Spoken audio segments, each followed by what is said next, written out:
L'au fènix en la mitologia representa el renaixement i això és el que ha fet la falla del Mercat d'Alzira. Al novembre totes les il·lusions s'afonaven perquè un incendi destruïa el taller de l'artista faller i el monument, clar. Però ara veuran com s'ho han fet per a tindre una. Prenen atenció perquè és una cosa mai vista, encara està allí. Coneixen vostès la història de l'au fènix?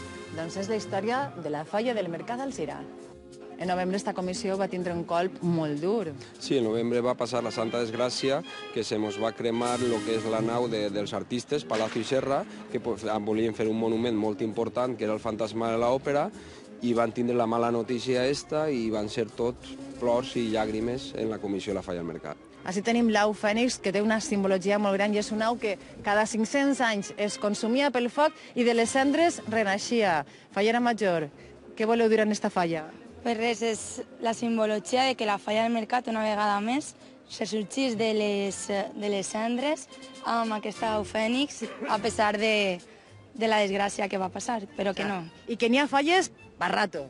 Correcte. És una falla humil però novedosa. Introdueix un efecte òptic gràcies a la fotografia tridimensional. Este és el punt exacte. Des d'ací dona la sensació de que estem dins d'un pou.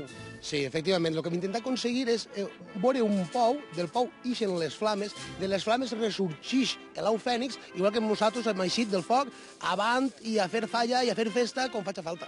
Exactament. I esta au fènix està feta de vareta, com es feia antigament les falles. Com es feia antigament, m'ho l'ha fet el genial Manolo García de València, i està tota feta vareta a vareta, com antigament se feien les falles. Veritat que sembla que estic recolzada sobre un calaix de taronges?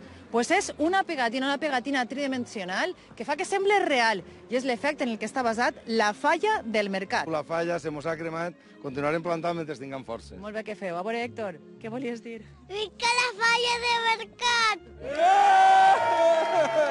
L'any passat va guanyar el primer premi de la secció d'especial, però enguany... Enguany aquest monument no entra en concurs, el que sí que entra en concurs és la falla infantil, que la fa el gran Julio Monterrubio. Bueno, aleshores, enguany què? Enguany no guanyarem, però estic segura que serem la més visitada. Vos esperem a tots!